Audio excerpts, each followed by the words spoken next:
So po, magandang umaga po mga kababayan. Dito po tayo ngayon sa Marcos Highway sa Mayapalit, Pampanga. Ito pong kalsada na to, bali ginagawa po to. Kaso lang, yung signage sila, ganyan lang po. Hindi po reflectorize yan. At saka nakarangan lang po yan ng gulong. Saka yung dilaw na tape, yung caution.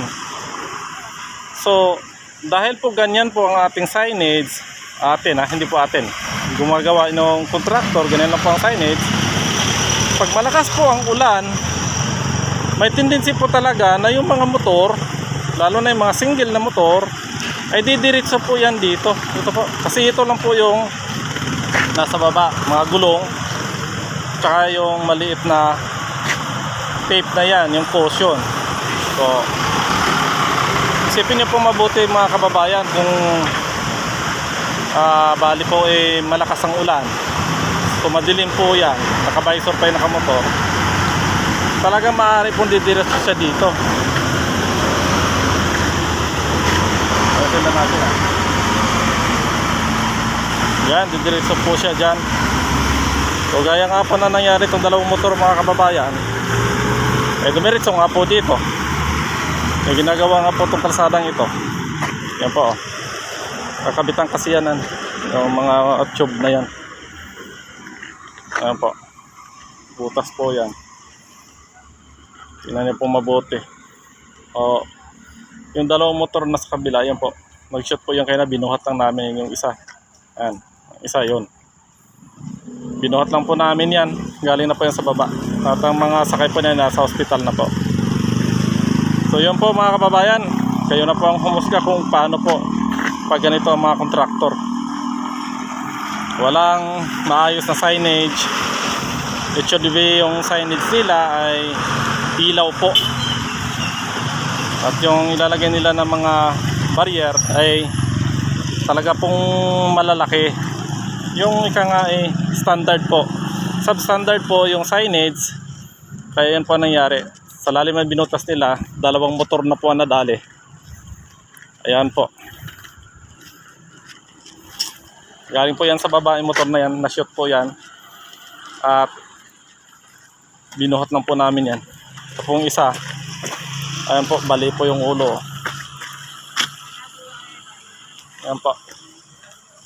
So galing po yan sa baba. Tingnan niyo po gano'ng kalalim po yan, no? Na-shoot po yung mga kawawa nating riders, yung dalawang rider. Sa hospital na po yun. Bali tinulungan lang po natin yun na iangat yung motor kanina. Yung mga driver ay nadala na po ng ambulansya sa hospital.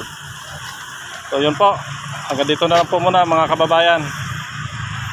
Sana po yung mga kontraktor po, gumawa naman po kayo ng sapat na signage. Lalong lalo na po highway yung ginagawa nyo po, yung talagang standard po, may ilaw, saka yung barrier nyo ay talagang nakikita na malaki.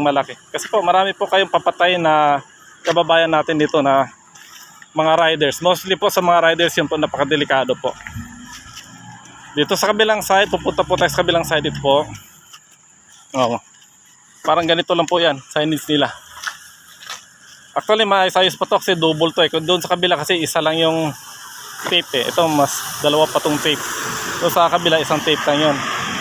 Tapos ito may nakalagay na slow down. So hindi po reflectorize yan, advisable lang po yan sa araw. Pag gabi po, lalo na po pag umuulan, hindi po makikita yan. Dito ka manggaling. Sipin po yun, madilim. Parang dire-diretso ka. Actually itong part na to, bali pa sa lubong tayo. Kasi yun po yung flow. Yun pag ganun po. So sa kabila ganun po. Kung tutuusin sa kabila pa yung double tape kasi doon nga nagagaling yung flow ng sasakyan. Pero ginawa, mas double tape pa yung dito sa kabila na hindi naman dito nagagaling ang sasakyan. Ay Diyos ko po. Sige po mga kababayan, hanggang dito na lang po. Maraming salamat po at God bless po sa ating lahat. Lalo po sa mga riders. Paalala po sa mga riders, yung lalo na pag umuulan, dobling ingat po tayo at higit sa lahat, huwag po natin kalimutan na magdasal po talaga tayo palagi sa Panginoon upang ingatan po tayo sa ating pagbabiyahe po. Maraming salamat po. Hanggang dito na lang po. Ingatan nawa tayo palagi natin Panginoon sa lahat na oras. Maraming salamat po muli. Salamat po sa Diyos.